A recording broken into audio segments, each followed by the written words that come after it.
العالمين الرحمن الرحيم مالك يوم الدين إياك نعبد وإياك نستعين اهدنا الصراط المستقيم صراط الذين أنعمت عليهم غير المغضوب عليهم ولا الضالين آمين. Bapak Ibu, mari kita berdoa karena kita tentukan mudah-mudahan pada hari yang cerah seperti ini Allah memberkati kita sekalian. وقد يا كريم اللهم صل على سيدنا محمد في الأولين والآخرين وآله وسلم ورضي الله تعالى عن كل سادة أصحاب سيدنا رسول الله أجمعين آمين آمين يا الله يا رب العالمين. بسم الله الرحمن الرحيم الحمد لله رب العالمين حمد الشاكرين حمد الناعمين حمد الوافي نعمه ويكافئ مزيدا. يا ربنا لك الحمد ولك الشكر ولك الملك ولك المن ولك الفضل كما ينبغي لجلال وجهك الكريم بعظيم سلطانك. اللهم صل على سيدنا محمد وعلى آل سيدنا محمد. اللهم إنا نسألك بأننا نشهد أنك أنت الله لا إله إلا أنت الأحد الصمد الذي لم يلد ولم يولد ولم يكن له كفوا أحد. اللهم ربنا تقبل وأوصل ثواب ما قرأناه من القرآن العظيم من سورة الفاتحة ومن آيات القرآن الكريم وما هللنا وذكرنا واستغفرنا وما صلينا على النبي صلى الله عليه وسلم هدية وصلة ورحمة نازلة وبركة شاملة إلى حضرة حبيبنا وشفيعنا مولانا محمد صلى الله عليه وسلم وإلى جميع القبور من المسلمين والمسلمات والمؤمنين والمؤمنات خصوصا إلى أهل قبور من حضر في هذا المكان. اللهم اغفر لهم وارحمهم وعافهم واعف عنهم وأكرم نزولهم ووسع مدخلهم وانزلهم بالماء والثلج والبرد ونقهم من الخطايا كما ينقى الثوب الأبيض من الدنس وأبدلهم دارا خيرا من دارهم وزوجا خيرا من زوجهم وأهلا خيرا من أهلهم وتقبل حسناتهم وكفر سيئاتهم برحمتك يا أرحم الراحمين. اللهم اجعل قبورهم روضة من رياض الجنان ولا تجعل قبورهم حفرة من حفار النيران. اللهم أنزل الرحمة والمغفرة والشفاعة على أهل القبور من المسلمين والمسلمات والمؤمنين والمؤمنات من أهل لا إله إلا الله محمد رسول الله صلى الله عليه وسلم. يا أيتها النفس المطمئنة ارجعي إلى ربك راضية مرضية وادخلي في عبادي وادخلي جنتي. ربنا اغفر لنا ولإخواننا الذين سبقونا بالإيمان ولا تجعل في قلوبنا غلا للذين آمنوا ربنا إنك رؤوف رحيم. اللهم ارزقنا متابعة النبي صلى الله عليه وسلم أولا وآخرا وظاهرا وباطنا وقولا وفعلا وطاعة وعبادة وعملا صالحا وعده. اللهم اجعلنا وأولادنا وأهلنا وجماعتنا من أهل العلم وأهل الخير وأهل القرآن ولا تجعلنا وإياهم من أهل الشر والضير. ربنا هب لنا من أزواجنا وذرياتنا قرة أعين واجعلنا للمتقين إماما. رب هب لي من الصالحين رب اجعلني مقيم الصلاة ومن ذريتي ربنا وتقبل دعاء. اللهم اجعل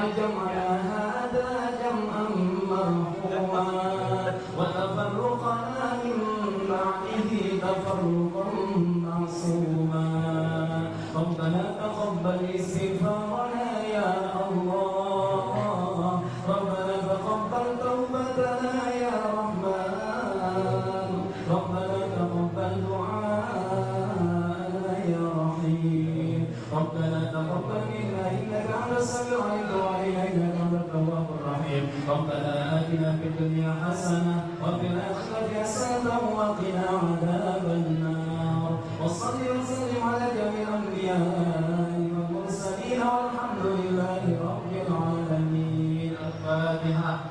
أعوذ بالله من الشيطان الرجيم بسم الله الرحمن الرحيم الحمد لله رب العالمين الرحمن الرحيم مالك يوم الدين إياك نعبد وإياك نستعين اهدنا الصراط المستقيم صراط الذين أنعمت عليهم غير المغضوب عليهم ولا الضالين. آمين آمين يا رب العالمين. اللهم بحق الفاتحة وبسر الفاتحة وبكرامة الفاتحة يا فارج الهم يا كاشف الغم يا من بعبده يغفر ويرحم ويا دافع البلاء يا الله ويا دافع البلاء يا رحمن ويا دافع البلاء يا رحيم. دعواهم فيها سبحانك اللهم وتحيتهم فيها سلام وآخر دعواهم الحمد لله رب العالمين والسلام عليكم ورحمة الله وبركاته.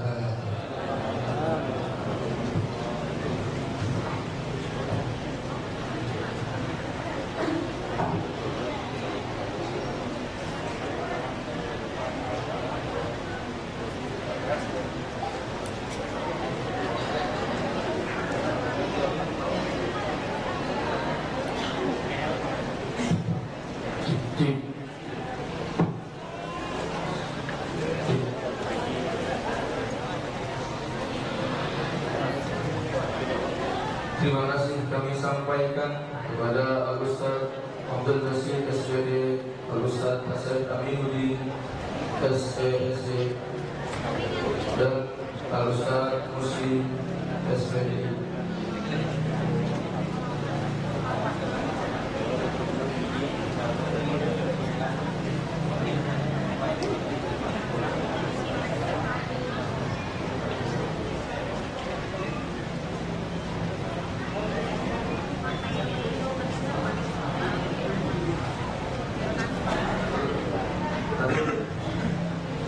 Ahlan wa sahlan biburikum pada pembina Yayasan Pendidikan Al-Husna Bapak Haji Sofi Ilyas Matallahu bituli hayati, dan juga sekretaris Yayasan Pendidikan Al-Husna Bapak Haji Ade Fahmi MSI.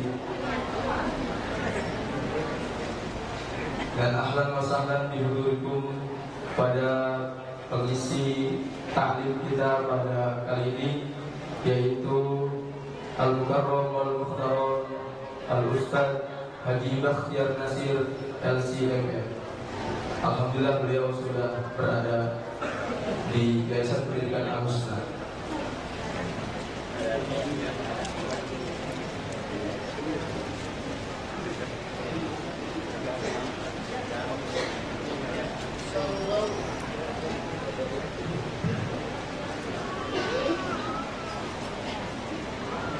Ya silakan pada yang nasi untuk masuk dan berdiri. Sallallahu ala Muhammad sallallahu alaihi wasallam sallallahu ala Muhammad sallallahu alaihi wasallam sallallahu ala Muhammad sallallahu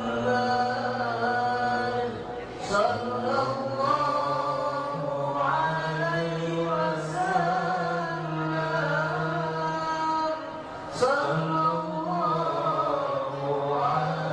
sallallahu ala Muhammad sallallahu alaihi wasallam sallallahu ala Muhammad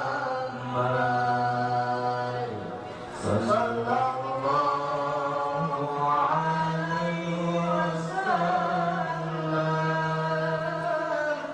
sallallahu ala Muhammad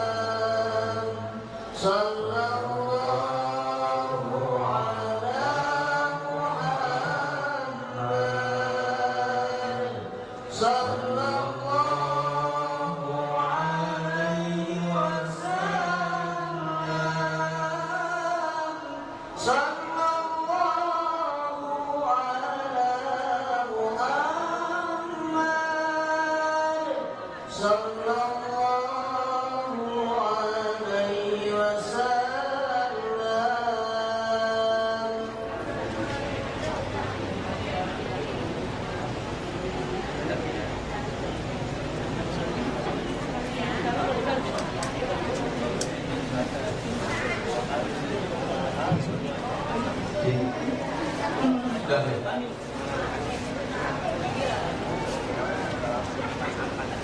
Oke, para hadirin dan hadirat, terima kasih atas infaknya yang disalurkan.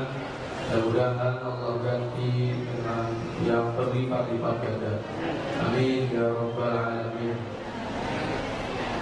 Baik hadirin dan hadirat, kita beranjak ke acara berikutnya, yaitu pembacaan ayat suci Al-Quran. Hadirin sekalian yang berbahagia, ketika dibacakan ayat suci Al-Quran, ketika Al-Quran dikumandangkan, hadirkan di hati kita seraya kita bermunajat kepada Allah Subhanahu wa Ta'ala. Semoga rahmat Allah turun di tempat kita. Mudah-mudahan kita mendapat rahmat dari Al-Quran. Dengarkan dan diam. Kita akan dengarkan pembacaan ayat suci Al-Quran yang insya Allah akan disampaikan oleh Al-Mukarram Al-Ustaz Jabal Jamal Mubarak MPD. Kepada beliau kami persilahkan.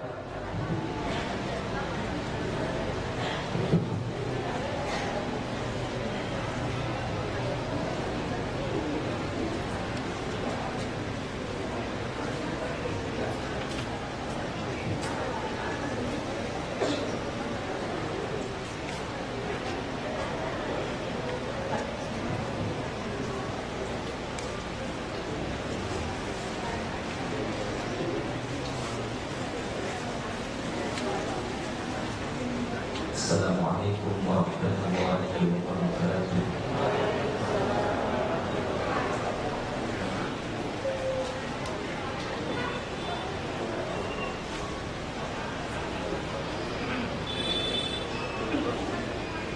A'udzu billahi minasy syaithanir rajim.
Wallahu ala kulli syai'in qadir.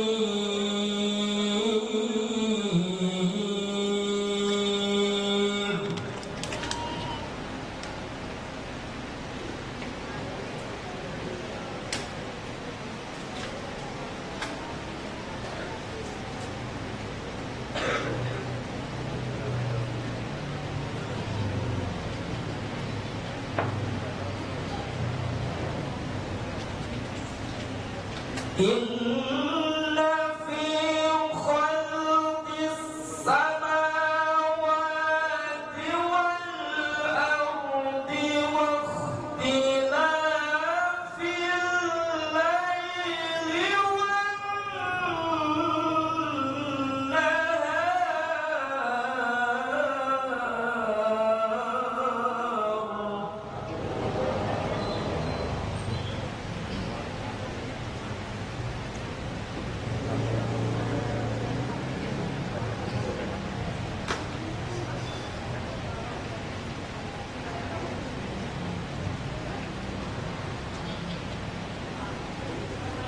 واختلاف الليل والنهار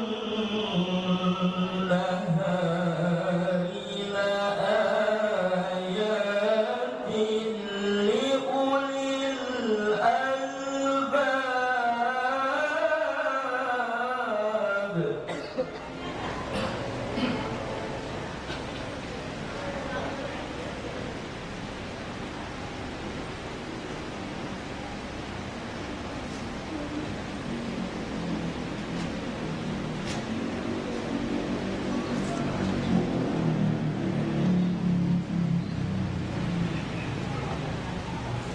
الذين يذكرون الله قياما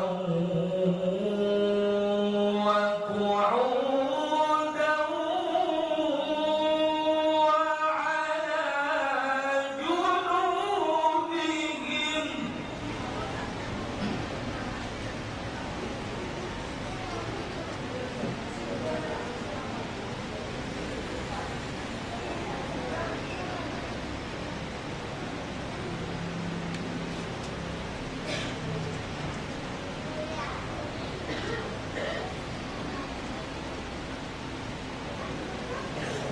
وعلى جنوبهم ويتفكرون في خلق السماوات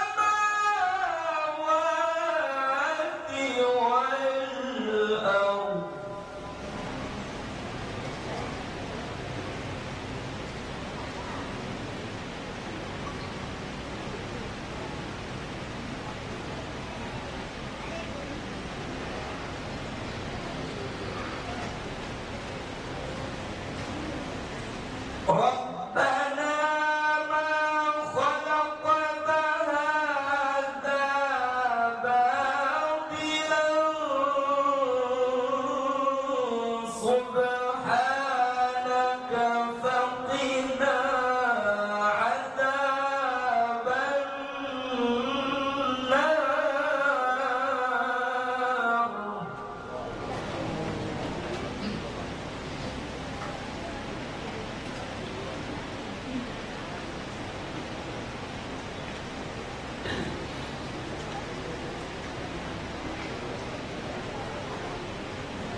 توفنا على رسلك ولا تخزنا يوم القيامة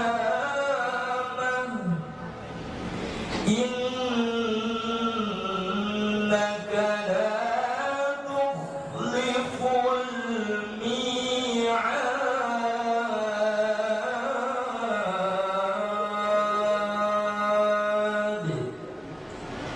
صدق الله العظيم.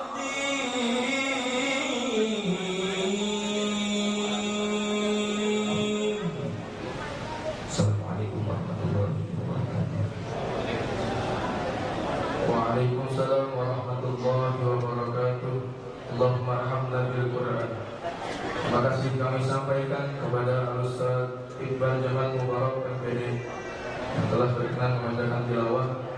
Mudah-mudahan beliau memberikan pahala umumnya untuk kita semua yang mendengarkannya. Baik, langkah jalan selanjutnya yaitu sambutan yang akan disampaikan oleh Bapak Ketua Yayasan Pendidikan Al-Husna Kota Tangerang, Bapak Iis Bahar Ramsah MMPD. Kepada beliau kami persilahkan.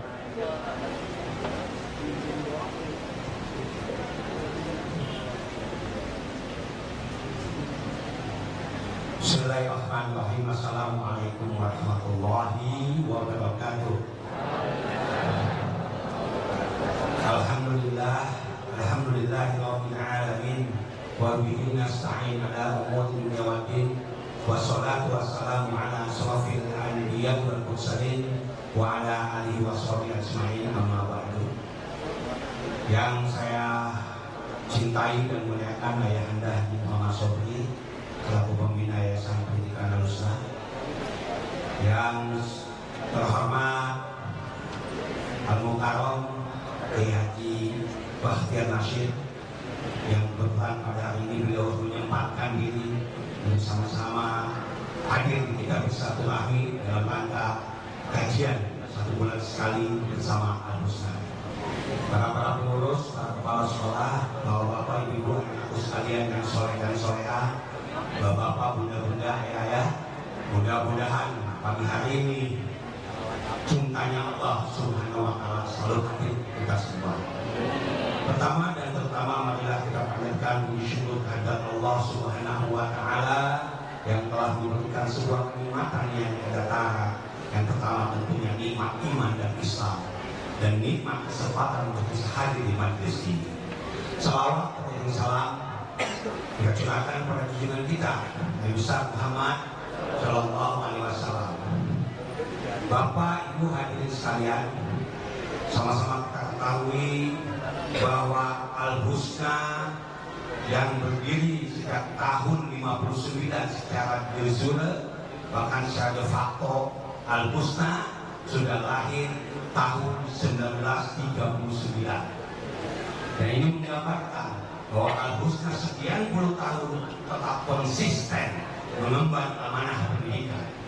Karena konsep Al-Husna sekarang adalah konsepnya adalah Al-Quran.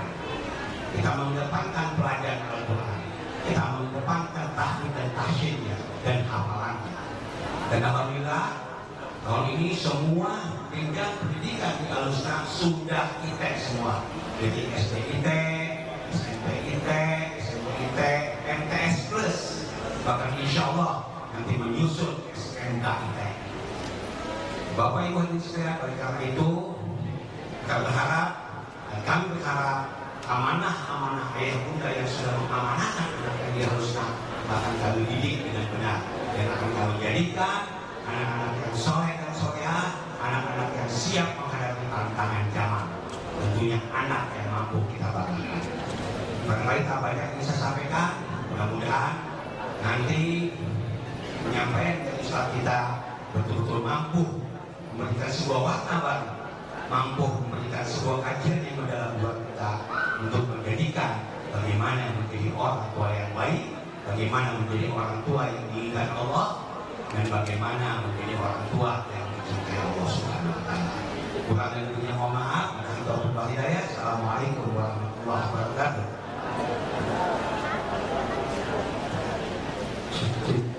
Waalaikumsalam warahmatullahi wabarakatuh. Kami ucapkan terima kasih kepada Bapak Isbah dan Amsah MPD yang telah menyampaikan sambutannya.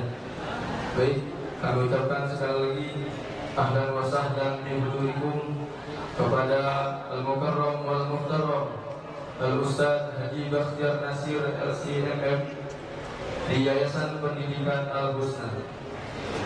Acara berikutnya yaitu kajian Islam yang insyaallah pada hari ini akan disampaikan oleh Al-Mukarram Al-Muhtaram Al-Ustaz Haji Bakhtiar Nasir LCMM dan nanti akan didampingi oleh Al-Ustaz Arif Rahman MA sebagai host. Kepada beliau kami persilakan dengan segala hormat.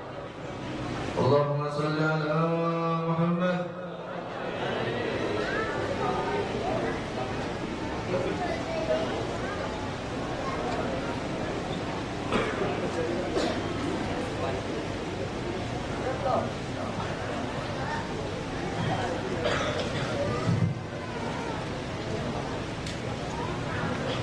Assalamualaikum warahmatullahi wabarakatuh. Masih semangat Ibu-Ibu? Alhamdulillah, narasumber kita adalah salah satu tokoh nasional kita Pak. Nanti banyak tanya jawab yang barangkali akan kami pandu dan hadir di tengah-tengahnya sama. Bismillahirrahmanirrahim. Alhamdulillahilladzi arsala rasulahu bil huda wa dinil haq. Asyhadu an la ilaha illallah wahdahu la syarika lah wa asyhadu anna sayyidana wa nabiyyana Muhammadan abduhu wa rasuluh. Allahumma shalli wa sallim wa barik ala sayyidina Muhammadin wa ala alihi wa sahbihi ajmain. Yang sama-sama kita hormati narasumber kita di pagi ini, Bapak Dr. Kiai Haji Bakhtiar Nasir, yang sudah berkenan berhadir di Yayasan Pendidikan Al-Husna, dan yang kami hormati pembina Yayasan Al-Husna Bapak Haji Sofius, dan kita doakan mudah-mudahan senantiasa beliau diberikan kesehatan oleh Allah Subhanahu wa Ta'ala. Dan yang kami hormati Ketua Yayasan Pendidikan Al-Husna Bapak Iis Al-Husna MA, yang kami hormati segenap kepala sekolah yang ada di lingkungan unit Al-Husna. Ini ada SMK, ada SMA, ada SMP, MTS, STIP, dan Rodotul Atfal. Bapak-bapak dan ibu-ibu tamu undangan yang hadir di kesempatan kali ini yang tidak bisa kami sebutkan satu persatu, namun tidak mengurangi rasa hormat kami kepada bapak-bapak dan ibu-ibu sekalian. Tentunya kita bersyukur di hari ini agenda kita adalah kajian yang setiap bulan, dan kebetulan di hari ini akan diisi oleh narasumber kita Bapak Dr. Kiai Bakhtiar Nasir yang alhamdulillah beliau sangat mengenal kita. Tentunya sholawat dan salam marilah sama-sama kita sanjungkan ke hari junjungan kita baginda Nabi Muhammad sallallahu alaihi wasallam kepada para keluarga dan sahabatnya hingga akhir zaman nanti. Mungkin sedikit saya bacakan tentang profil beliau. Adalah pernah menempuh pendidikan di Madinah Islamic University Saudi Arabia. Kemudian yang kedua, salah satu alumni Ponpes Modern Darussalam Gontor, Ponorogo, Jawa Timur, dan Ponpes Darul Hufaz Bone, yaitu Sulawesi Selatan. Nah, beliau dalam organisasi aktif sebagai pembina Yayasan Pusat Peradaban Islam, kemudian sebagai pimpinan lembaga Tadabbur Al-Quran Indonesia, dan beliau juga selaku wakil Dewan Pertimbangan Majelis Ulama Indonesia periode 2015-2020, dan beliau merupakan ketua Perhimpunan Alumni Jamiah Islamiyah Madinah. Kemudian beliau juga salah satu ketua umum DPP Jaringan Alumni Timur Tengah Indonesia atau yang disingkat dengan JATI periode 2022 sampai 2025. Masih sampai sekarang ya Pak. Kemudian sebagai ketua alumni Saudi Arabia di tengah, mudah-mudahan kita nanti bisa menggabung dengan beliau. Kemudian pembina lembaga Al-Maksar Rawi Internasional, dan itu biodata narasumber. Dan hari ini kita ingin mengambil satu tema tentang bagaimana caranya menjadi orang tua yang baik.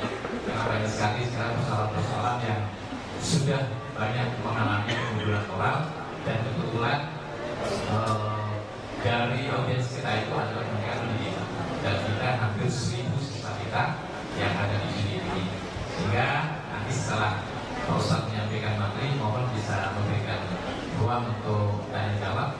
Nanti akan kami sampaikan dari ibu-ibu dan bapak-bapaknya. Mungkin barangkali ada pertanyaan-pertanyaan, dan mumpung kesempatan ketemu dengan Pak Rakyat Nasir, kita bisa untuk minta tentang pendapat-pendapat, karena era sekarang itu sudah era digitalisasi dan kita menghadapi generasi Z atau generasi satu. Untuk itu kami persilahkan waktunya kepada Bapak untuk menyampaikan materi.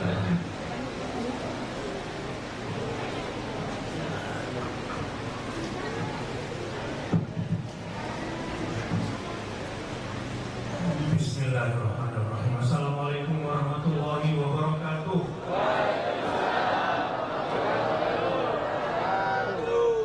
Menjadi orang tua yang baik, bangun tidur langsung senyum sama keluarganya. Sama kiri kanannya udah senyum belum hari ini? Ya, coba sama kiri kanannya senyum ya. Apalagi ibu-ibu ya. Kalau ibu-ibu udah cenderung di rumah semuanya asem deh. Kalau ibu-ibu udah senyum di awal pagi, bagaimanapun suami bisa mengimbangi rumahnya. Itu bayar. Dan makanan hari ini pokoknya agak manis ya tadi. Apalagi belajar itu. Berbagai sekali hari ini saya bisa diundang dan hadir di Al-Husna ini. Dan saya datang bersama tim sambil melihat ternyata punya nilai sejarah. Di antaranya semoga beliau Pak Haji Sabri dan keluarga besarnya bersama ibu dan almarhum pendiri, seorang alim, seorang mujahid, seorang peletak dasar dakwah, semoga diberkahi oleh Allah. Dan itulah contoh orang tua, tokoh yang benar, yang baik. Jangan sampai menyisakan masalah. Ya, waktu hidup masalah, meninggal juga menyisakan masalah. Mungkin dulu diciptakan dari tanah yang bermasalah. Teman-teman kalau bercanda gitu ya, kita semua diciptakan dari tanah, kayaknya lu diciptakan dari tanah sengketa deh kayaknya. Kemudian Pak Anies juga semoga senantiasa dikuatkan oleh Allah Ta'ala. Dari sini lahir pemimpin-pemimpin hebat untuk Indonesia, dan semoga lahir generasi-generasi Qurani seperti yang kita ciptakan. Dan kita semua yang hadir juga mudah-mudahan gimana ibadahnya, apa kabar? Lagi naik, datar atau turun? Nah, kalau iman orang tuanya naik, insya Allah iman anak-anaknya juga. Kalau iman orang tuanya datar, anak-anak juga ikut. Nah, kalau iman orang tuanya turun, maka iman anaknya juga turun, bahaya ya. Nah, memang judulnya menarik. Bagaimana jadi orang tua yang saleh? Ya, yang baik ini maksudnya apa? Saleh. Bismillahirrahmanirrahim. Alhamdulillahil qail a'udzu billahi minasyaitonir rajim. Alladzina amanu wa taba'atuhum dzurriyyatuhum biimanin alhaqna bihim dzurriyyatahum. Asyhadu an la ilaha illallah wa asyhadu anna Muhammadar Rasulullah. Allahumma shalli wa sallim wa barik ala nabiyyina Muhammad wa ala ali sayyidina Muhammad. Subhanaka la ilma lana illa ma 'allamtana innaka antal alimul hakim. Allahumma ati nufusana taqwaha wa zakkiha anta khairu man zakkaha anta waliyuha wa mulaha. Allahumma inna nas'aluka al-huda wa at-tuqa wa al-'afafa wal ghina. Allahumma anfa'na bima 'allamtana wa 'allimna ma yanfa'una warzuqna 'ilman tanfa'una fid din wad dunya wal akhirah. Allahumma atina al-hikmah allati man utiha faqad utiya khairan katsiran. Wa sallallahu ala Muhammadin walhamdulillahi rabbil alamin. Siapa yang hari ini sudah mendoakan anaknya? Emang apa doain anak, apa doanya? Maka sunni ini yang datang ke sini orang baik-baik apa enggak nih? Hari ini sudah mendoakan anak belum? Apa doanya? Benar dibaca. Yang sering baca Rabbana hab lana min azwajina wa dhurriyyatina qurrata a'yunin waj'alna lil muttaqina imama. Biasanya bapaknya atau ibunya? Nah, bapaknya benar nih. Bapak tuh kebanyakan doanya rezeki dulu. Padahal dari orang tua yang saleh, yang baik itu nomor satu sebetulnya doain anaknya. Kalau orang tua sudah suka doain anaknya, pasti orang tua itu punya perhatian sama anaknya. Benar? Sekarang saya mau cek, kira-kira bapak-bapak hafal berapa doa buat anak? Ibu-ibu punya berapa doa buat anak? Saya mau cek, boleh nggak? Kalau boleh nanti kelihatan paling cuma satu itu dihafal. Tapi saya hafal doa ini, Rabbi auzi'ni an ashkura ni'mataka allati an'amta 'alayya wa 'ala walidayya. Terus waslih li fi dzurriyyati. Nah, ini bagian doa ini ya. Padahal ayat itu begitu di antaranya. Waslih li fi dzurriyyati selain wa an a'mala shalihan tarda wa adkhilni bi rahmatika fi ibadikas shalihin. Waslih li fi dzurriyyati inni tubtu ilaika wa inni minal muslimin. Wah, ini doa wajib. Kalau orang tua menghafal doa ini, waduh.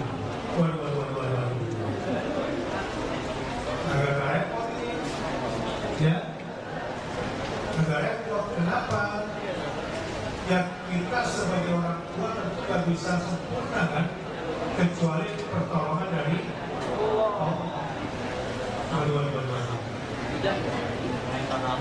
Ada lagi doa yang penting yang harus sering mendoakan anaknya agar sholatnya bagus. Siapa? Hafal doanya apa? Rabbi ij'alni muqimas sholati wa min dzurriyyati Rabbana wa taqabbal du'a. Bapak ibu sering doain anaknya tambah rezeki, tambah ilmu, atau sering doain sholat itu anaknya? Hah? Ini lagi assessment dulu nih Pak. Sebelum dikasih materi ini, saya ingin sampaikan pointernya dulu, hal-hal pentingnya. Ngomong-ngomong sebetulnya saya doain anak, emaknya atau bapaknya biasanya yang paling banyak? Ya, emaknya. Pak, tolong jawab. Doa orang tua kepada anak di dalam Al-Quran kebanyakan dicontohkan oleh Nabi yang bapaknya atau ibunya? Bapaknya. Prakteknya yang banyak doain ibunya. Padahal semua doa di dalam Al-Quran, siapa yang baca doanya? Bapaknya. Jadi kira-kira bapaknya doain apa selama ini? Kenapa doanya bapak umumnya? Ya? Allahumma rzuqna rizqan halalan thayyiban mubarakan wa anta khairur raziqin. Bagus sih, ya. Tapi lulus nanti sama anak-anak. Ya. Ada nggak orang tua meninggal, kemudian warisannya bukannya anak-anaknya bersatu, malah pecah gara-gara warisan di tangan banyak kan? Nah, loh. Di sini ada nggak yang berantem sama saudara kandung gara-gara warisan? Enggak, karena ada warisan.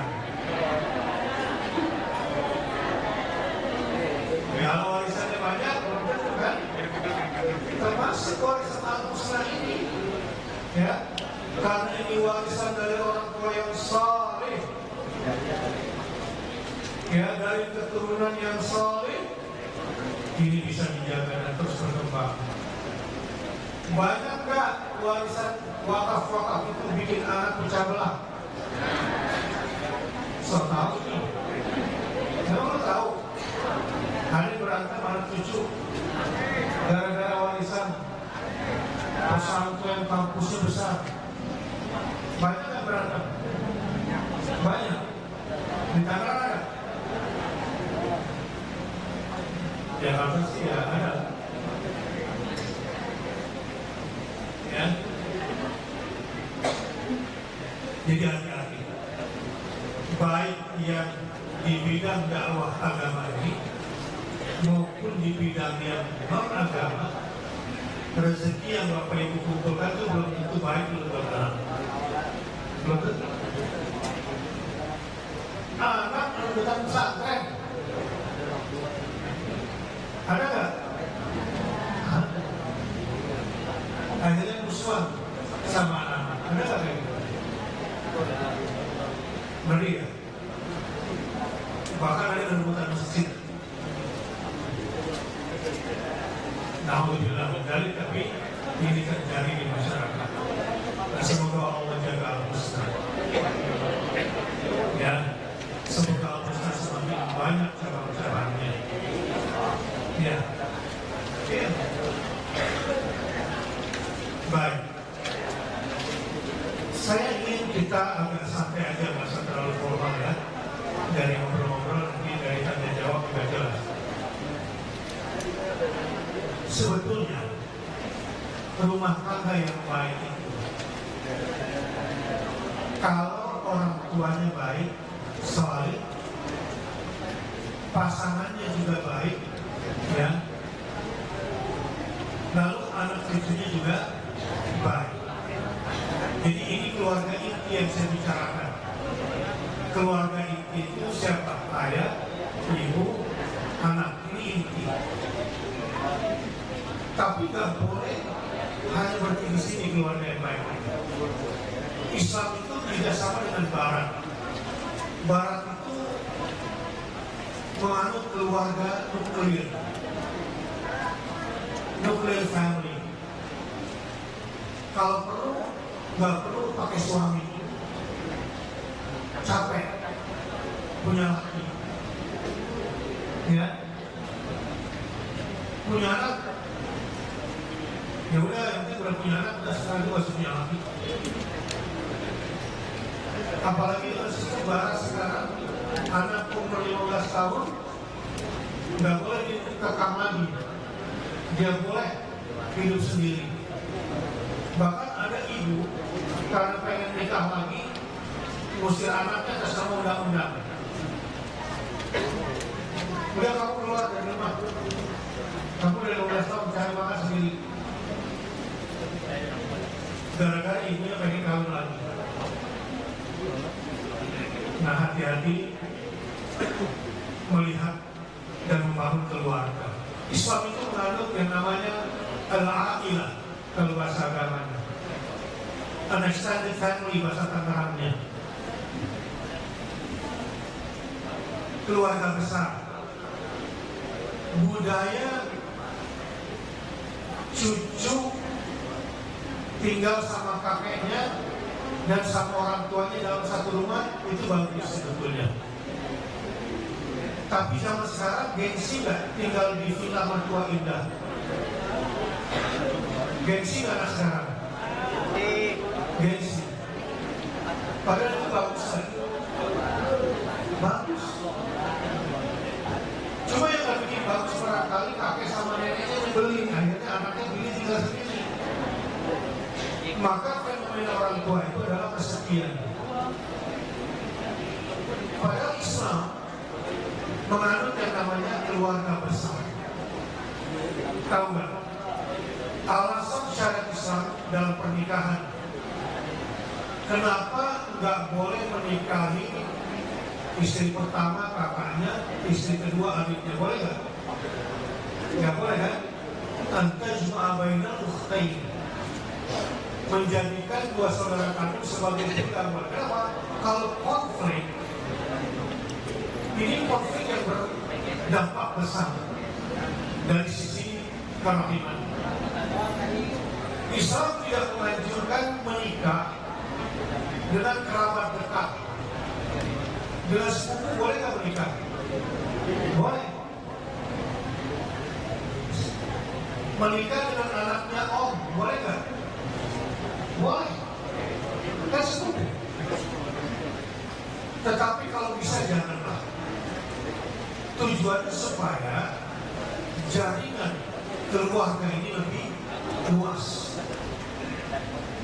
Tapi ada yang sengaja jangan menikah sama keluarganya dia, dia itu orang bermasalah, biarin aja dia, malah musuhan. Ada nggak kayak begitu? Jadi salah. Harusnya keluarga besar itu disatukan, ini malah memisahkan. Dan pernikahan kepada keluarga dekat itu tidak disunahkan, walaupun boleh. Sebaiknya kepada keluarga yang jauh supaya memperluas persaudaraan. Itu juga syariat pernikahan di dalam Islam. Karenanya tinggal satu rumah,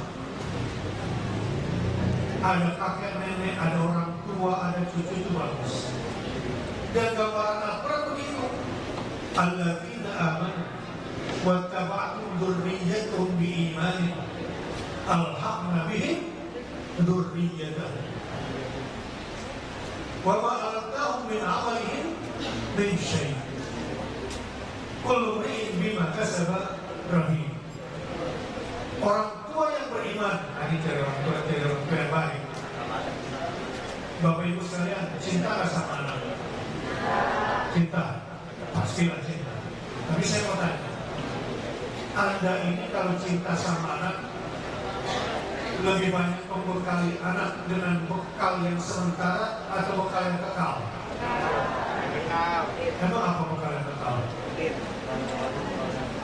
Hah? Salat. Apa itu?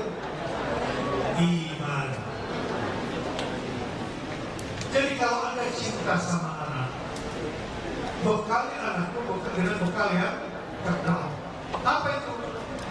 Alladzina amanu, orang tua yang beriman, wattaba'atuhum dzurriyyatuhum biimanin.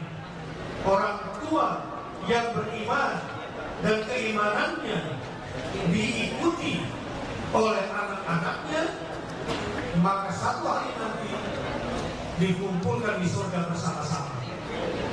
Mau nggak masuk surga sekeluarga? Mau.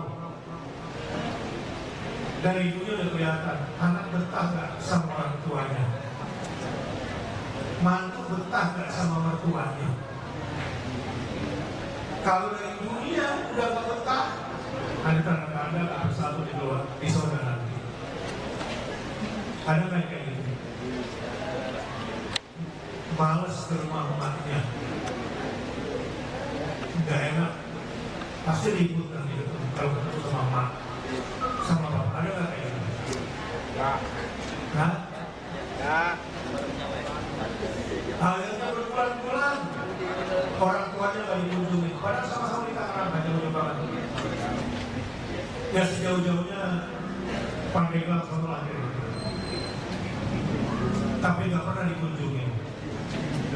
Nah, orang tua yang baik adalah orang tua yang mewarisi iman kepada anaknya, dan ini orang tua yang membekali anaknya dengan bekal yang kekal. Kalau bekal makanan sementara enggak? Bekal pakaian sementara enggak? Sementara. Bekal motor sementara enggak? Bekal rumah sementara enggak? Bahkan bekal kuliah sementara enggak? Sementara. Yang kekal bekal apa? Ini pertanyaan saya, dalam mendidik anak itu mana yang sering diprioritaskan di rumah? Mana yang lebih banyak kamu tanamkan di dalam rumah tangga? Bekal sementara atau bekal yang kekal? Nah, inilah bedanya orang tua yang benar mencintai anaknya adalah orang tua yang beriman, yang mewariskan iman kepada anaknya. Karenanya, kalau mau kasih warisan sama anak, kasih warisan yang kekal, sehingga kita nggak takut meninggalkan anak. Kita nggak khawatir, nggak cemas meninggalkan anak. Kalau kita sudah mewarisi anak dengan iman, mewarisi anak dengan ilmu, mewarisi anak dengan akhlak dan adab keluarga, lepasin dah sudah. Ada cerita Khalifah Umar bin Abdul Aziz, dan satunya lagi namanya Al-Husain. Khalifah ini sebetulnya kalau dia mau korupsi kayak di negara Konoha, oh banyak dia kalau mau korupsi. Tapi Khalifah ini jujur, sampai akhirnya warisannya yang akan dia wariskan cuma 18 dinar. Itu pun 5 dinarnya sudah disedekahkan. Kalau masalah anaknya,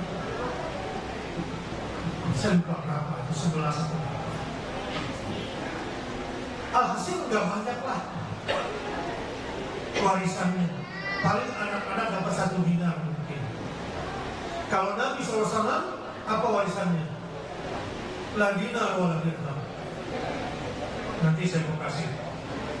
Ini warisan kekal yang harus kita wariskan kalau jadi orang tua yang baik. Saya cerita Umar bin Abdul Aziz itu.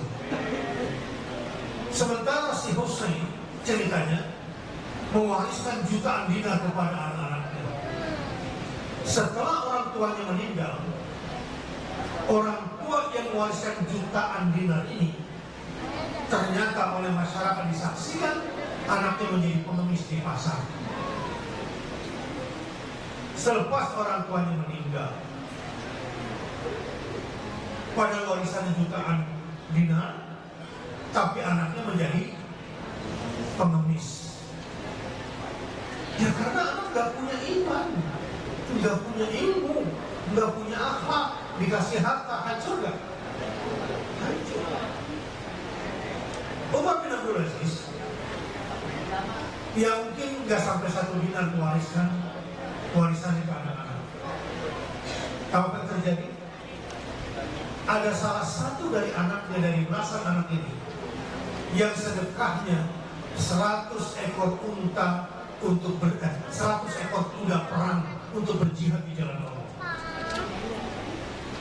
Walau kalau kuda perang mahal, ini kalau kuda-kuda sumbawa yang akhlaknya kurang bagus kalau dibawa tanding internasional. Kuda-kuda perang Arab itu mahal nggak? Mahal. Makanya kalau dalam jihad fisabilillah, ada yang jalan kaki, ada yang naik unta, ada yang naik kuda, kavaleri. Kalau pembagian rampasan perang, yang jalan kaki dapat 1 saham, yang naik unta dapat 2 saham, yang naik kuda dapat 3 saham. 1 buat orangnya, 2 buat kudanya. Anaknya Umar bin Abdul Aziz, karena dibekali iman, dibekali ilmu, dibekali akhlak dan adab ini yang kekal. Itu yang diwariskan oleh bapaknya. Makanya mau gak jadi pewaris Nabi? Mau. Kalau menjadi pewaris Nabi gimana? Anda bukan keturunan Nabi pula. Hah? Mau pegang rambut Nabi atau mau pegang baju Nabi? Enggak penting. Jauh-jauh jalan ke Turki supaya bisa pegang pakaian dalam Nabi Adam, itu ngapain juga? Belum tentu benar-benar. Oke? Nabi itu tidak mewariskan dinar wala dirham, tapi Nabi itu mewariskan ilmu. Maka kalau ingin menjadi pewaris Nabi yang hebat adalah wariskan dari Nabi itu yang kamu ambil, yang terbaik adalah ilmu. Maka para ulama itulah warasatul anbiya. Sekarang ada orang tua, dia sebagai ulama, dia juga punya bisnis, dia juga punya lembaga pendidikan. Oke, umumnya anak-anak pilih yang mana? Yang mau diambil dari almarhum orang tuanya. Dia sebagai ulama dengan semua ilmunya dan kitabnya, dia sebagai pengusaha punya bisnis, dan dia sebagai tokoh yang punya lembaga pendidikan, yang punya penghasilan dari lembaga pendidikan. Umumnya anak ambil dari mau yang mana ambilnya? Hah? Kalau anak yang pintar, mau ingin ambil warisan yang mana? Ilmu. Hah? Ilmu. Maka kalau kamu ingin menjadi pewaris Nabi dan ingin punya anak yang menjadi pewaris Nabi, ambil yang paling hebat. Walau kamu bukan keturunan Nabi, status kamu bisa jadi lebih mulia daripada keturunan Nabi yang tidak punya warisan ilmu dari Nabi Sallallahu Alaihi Wasallam. Ini poin. Tapi zaman sekarang dengan repot ini, ya, gangguan media sosialnya ini luar biasa. Saya nggak perlu ngajari lagi. Kemarin ada anak ngerokok ya di sekolah, lalu kompak orang tuanya, lah kalau kompak semuanya nggak masuk gara-gara ada KDS, kekerasan di sekolah. Padahal gara-gara merokok, dan bukan merokoknya kepala sekolah itu, yang tempelnya juga ibu-ibu ya. Dia namanya ibu itu tempelnya gimana sih? Beda kan sama bapak kan ya? Tempelnya itu karena bohong kan? Nah kalau bohong ini luar biasa. Rasul dulu al-kadhib, biang semua dosa adalah bohong. Ya, nah yang bikin marah kepala sekolah itu kan gara-gara bohongnya kan, bolosnya lah. Di sini juga kepala sekolah itu mungkin pernah bolos juga. Betul Pak? Ketua yayasan juga mungkin pernah bolos ya. Sama Ustaz juga pernah bolos. Guru memahami itu nggak? Memahami. Tapi yang tidak bisa ditolerir adalah bohong. Ini hati-hati. Saya mau berhenti di bohong. Makanya jangan diri bohong sama anak. Siapa yang sering diri bohong sama anak? Kan? Saya bilang mama nggak ada ya. Bilangnya bapak nggak ada. Ya. Terus ditanya, ada bapak nggak? Kata bapak, kalau ada tamu bilang bapak nggak ada. Ini anak baik berarti ya. Tahu nggak bohong itu? Bohong itu kalau bahasa sekarang itu hoax. Ya, hoax, ya hoax. Siapa yang tahu apa lawan kata hoax? Siapa yang tahu lawan kata hoax apa? Hah? Fakta, realita, ya. Ini apa? Jeruk. Ini apa? Faktanya memang jeruk ya. Kalau saya bilang ini apel, hoax kan? Hoax. Jadi apa itu hoax? Berita yang tidak sesuai dengan fakta itu hoax, benar gak? Dulu waktu saya di Madinah, zaman kuliah saya dulu, ada teman mahasiswa saya, kan di kampus gak boleh merokok. Aduh, dia pusing banget, ya, pusing akhirnya merokok di toilet. Oh, teman-teman ada yang ngelaporin dia ada yang merokok di toilet. Datanglah pengawas.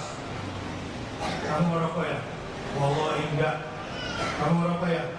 Hei, itu kencing setan, ngapain gue isep nih kan?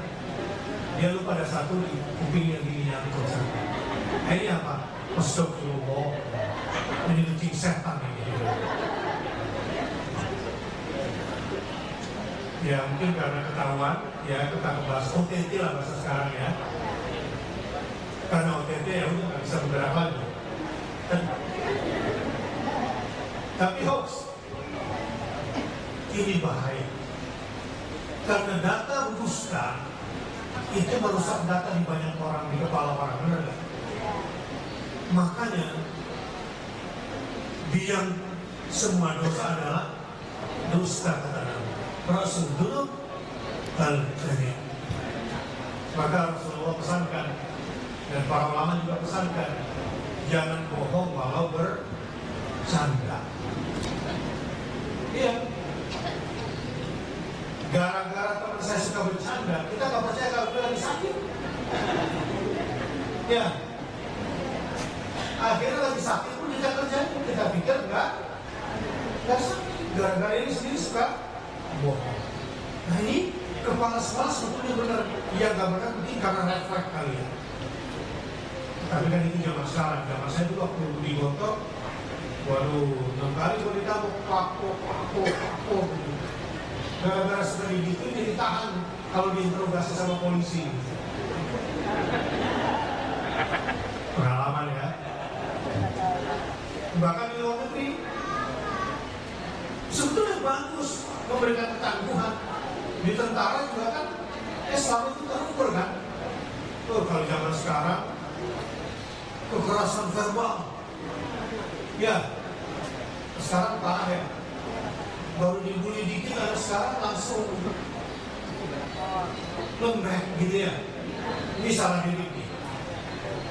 Karena banyak data hoax yang masuk ke benaknya. Maka bagus tuh. Satu hari mungkin videonya beredar. Ada anak lapor ke polisi. Gara-gara apa? Gara-gara dihukum orang tuanya karena dia bolos sekolah. Karena dia bolos sekolah, maka oleh orang tuanya dipukul pakai gesper pantatnya. Oh, dia lapor ke 911. 911 datang ke rumah itu. Anaknya senang. Rasain lo mah, gue laporin lo mah. Sekarang musik dari anak sama sekolahnya, salah sedikit dan viralin. Ini gara-gara salah didikan orang tua. Dan ini gara-gara media sosial yang tidak diantisipasi. Gara-gara pendidikan kesatria, keberanian di dalam rumah tidak ditanamkan. Jiwa kesatria, jiwa mandiri tidak ditanamkan. Anak terlalu dimanjakan, terlalu diservis. Akhirnya anak menjadi pelit, anak menjadi pengecut. Dan anak seperti ini akan menjadi sebab kesedihan orang tuanya nanti. Siapa yang punya bayi, kalau anaknya nangis langsung kasih HP, langsung berhenti nangis. Ada nggak kayak gitu? Ada banyak. Nanti dia besar orang tuanya yang nangis. Gantian itu. Betul Pak? Tapi kalau orang tua itu saleh dan benar, orang tua itu saleh dan benar, dia mengatakan betapa bahagianya karena anakku meninggal dunia. Saya ulangi, betapa bahagianya karena ini ada rahasia nanti di akhir. Kalau Anda sudah menjadi orang tua yang baik, Anda sudah menjadi orang tua yang benar, meninggalnya anak pun menjadi kebahagiaan buat kamu. Dan ini asal-asal para sahabat banyak menceritakan tentang itu. Betapa bahagianya karena anaknya meninggal dunia. Bahkan anak semata wayangnya meninggal dunia, orang tuanya bahagia kalau sudah benar didikannya. Ya, sebentar. Saya berbicara tadi tentang bohong, hati-hati. Dan saya membenarkan kepala sekolah itu. Akhirnya angkatan SMA itu yang demo semua oleh netizen. Catat nih ya, angkatan tahun berapa nih? Gitu ya. Jangan dikasih kerjaan nih, angkatan ini. Ada nggak kayak gitu? Dan itu terjadi loh di kampus di Makassar. Ada satu kampus, kalau alumni dari kampus ini, perusahaan-perusahaan di Makassar itu banyak nolak. Gara-gara mahasiswanya secara turun-temurun sering mewariskan kekerasan, diboikot oleh masyarakat. Ini zaman berubah. Nah, ini buat orang tua kalau ada di sini, hati-hati juga suka memboikot sekolah. Ya, hati-hati memboikot guru. Saya ingin ingatkan Anda, kalau bergaul sama guru, jaga satu hal. Ajarkan sama anak. Yang paling bahaya dari guru adalah sebetulnya bukan marahnya, bukan. Yang paling bahaya dari guru, kalau guru sudah malas memberikan ilmu kepada orang itu bahaya. Guru kadang marah karena cinta, betul nggak? Karena semangat ingin memberikan ilmu kepada anaknya, benar nggak? Kayak pengajian, orang paling jelek buat gue di sini. Udah dandan, mandi, cantik-cantik, ngantuk di sini. Ya, mulutnya mangap lagi dong. Netes lagi satu. Pas bangun.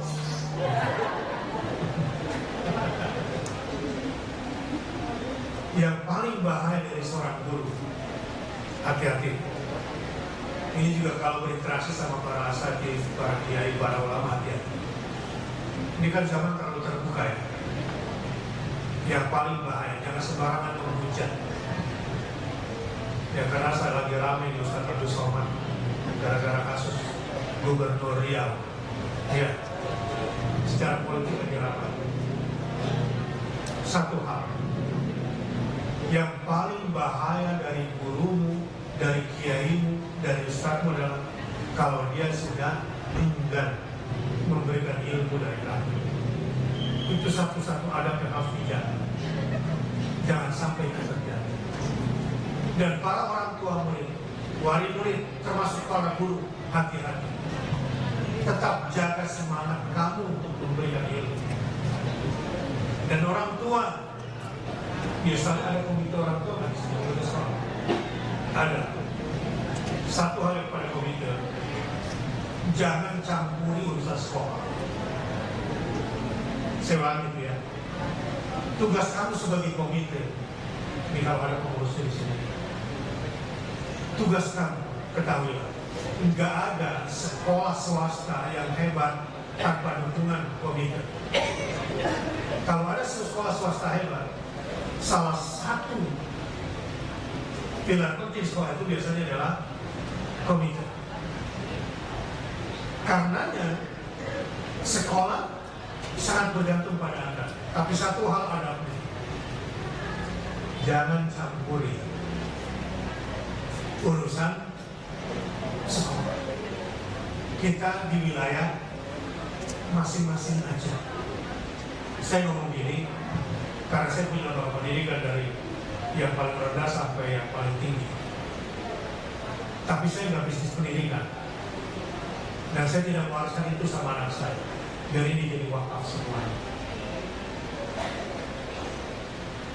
Karena saya takut anak-anak saya nanti kayak lembaga sebelah, yang orang tuanya meninggal pada rebutan aset, bahkan saling santet kakak beradik. Benar, saling mensihir karena ini aset besar. Dan barang di zaman sekarang udah mewah aset tanahnya sama gedungnya, udah mahal. Akhirnya keturunan kakak dengan keturunan adik sesama anak cucu gak gaul. Padahal ini warisan wakaf. Bahaya gak? Dosanya besar. Komite, ya, komite wilayahnya Anda adalah support sekolah sesuai dengan kapasitas Anda. Gak usah terlalu banyak mencampuri urusan dari kurikulum, jadwal, kegiatan ini, kegiatan itu, yang kalau nggak sesuai kemudian kesel lalu boikot. Jangan. Udah bagus, harta kamu tempatkan di sekolah, udah bener lah. Bahwa sekolah ada salah-salahnya sedikit, nggak seperti perusahaan kamu yang ada internal auditnya yang sudah standar ISO. Jangan terlalu dituntut seperti itu. Saya bukan berarti membenarkan kesalahan sekolah, tidak. Kamu sanggup gak jadi ibu panti asuhan? Hah? Tapi ibu panti asuhan bisa gak laporan keuangan yang benar? Oh, berat itu. Kiai suruh bikin laporan keuangan yang benar, berat itu. Kalau tuntutan itu bahwa di sana ada salah, ya kita harus tegur. Ya, bahwa ada penyimpangan kita harus tegur. Tapi tetap pada posisi kamu sebagai komite sekolah, support sekolah ini demi anak-anakmu dan anak-anak biologismu. Nah, itu yang benar. Saya kembali. Jadi orang tua yang benar, orang tua yang baik adalah yang membekali anaknya dengan bekal yang kekal, bukan dengan bekal yang sementara. Bekal yang kekal itu adalah bekal iman. Alladzina amanu wattaba'hum dzurriyyatuhum biimanin. Orang tua yang benar adalah orang tua yang beriman dan keimanannya diikuti oleh anak-anaknya. Satu hari nanti orang tuanya meninggal, surganya kelasnya VVIP, anaknya surganya kelas ekonomi. Bisa di-upgrade ya surga anaknya? Bisa. Dari kelas ekonomi menjadi bukan VIP tapi VVIP. Kok bisa? Tuhan gak adil dong. Dalam tafsir Ibnu Abbas, ketika surga anak ini di-upgrade sesuai dengan surga orang tuanya, bukan gara-gara anaknya, tapi gara-gara orang tuanya berhak untuk mendapatkan pahala tambahan melihat anaknya, qurratu ainnya di depan matanya di surga. Pak moderator, kalau Bapak misalnya jalan-jalan nih, betul pergi umroh, Bapak tinggalnya di Presiden Suite karena undangan raja, anaknya tinggal di kamar deluxe, senang nggak? Nah, senang Ustaz, udah bisa umroh aja udah senang banget.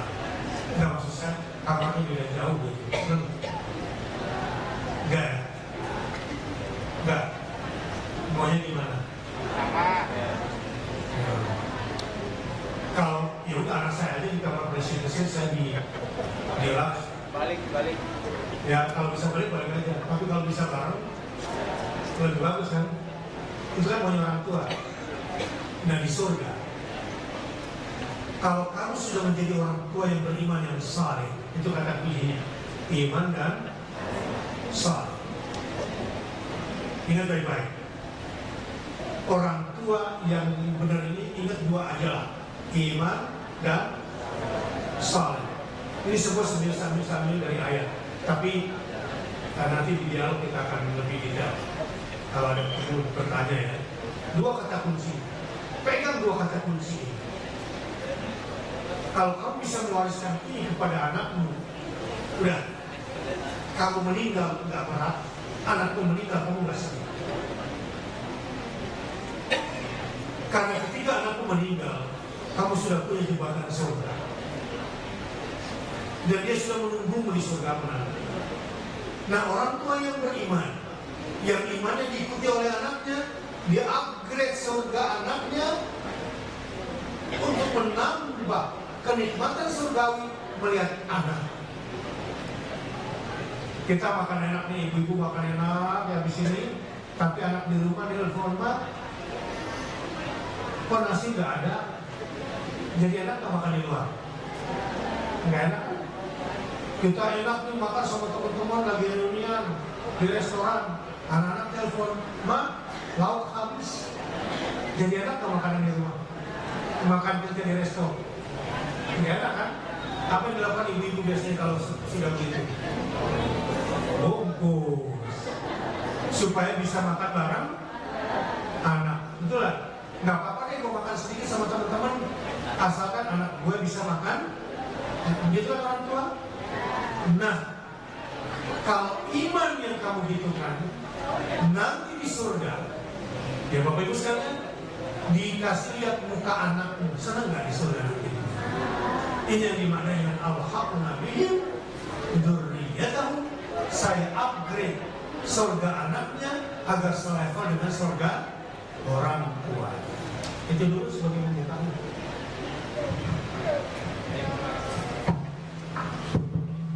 Baik, terima kasih Pak Ustaz Bahtiar Nasir yang telah menyampaikan tentang bagaimana peran orang tua tentunya bukan hanya mewariskan tentang bakal setia, tapi ilmu dan kedekatan.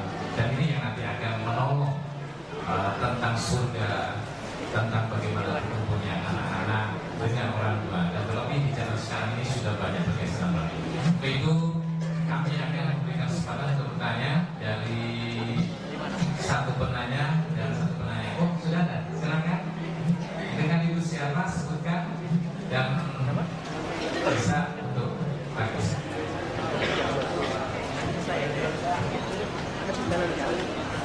Assalamualaikum warahmatullahi wabarakatuh.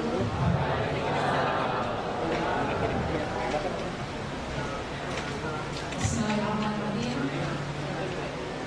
Yang mau saya tanyakan Pak Ustaz, saya dari wali murid SDPW dengan dua anak.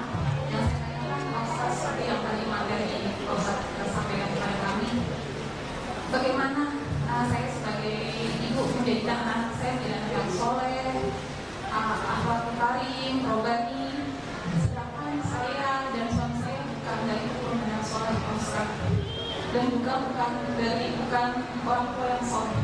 Tapi apakah saya dan suami saya bisa menjadi anak saya yang soleh, sedangkan saya bukan orang tua yang soleh, orang tua yang baik dan keturunan yang soleh? Terima kasih. Waalaikumsalam warahmatullahi wabarakatuh. Assalamualaikum warahmatullahi wabarakatuh. Baik, terima kasih. Mohon langsung dijawab mungkin ada yang lagi. Silakan. Ya, silakan Ibu sebutkan nama dari mana. Assalamualaikum warahmatullahi wabarakatuh. Nama saya Suwarti dari Kelurahan Babakan. Punten Bapak mungkin tidak khawatirnya di luar tema khawatirnya ya. Yang saya mau pertanyakan seperti ini ya Pak. Kebanyakan di masyarakat kita melabeli anak yang broken home, apalagi yang tidak mendapatkan sosok ayah. Ketika anak itu berpisah dengan ayahnya karena anaknya ikut dengan ibunya, lalu dilabeli bahwa anak yang berpisah dari ayahnya terkadang membutuhkan figur itu. Tidak sedikit anak yang sudah berpisah dengan ayahnya berkeluarga lagi dan tidak kontak secara fisik dengan terus-menerus. Artinya mungkin ada kontak tapi tidak rutin. Nah, di situ Artinya akan ada kekosongan. Banyak yang orang labeli bahwa anak yang broken home, anak yang tidak mendapatkan figur ayah akan mudah terjerumus maksiat, mudah terjerumus dengan banyak hal-hal yang negatif.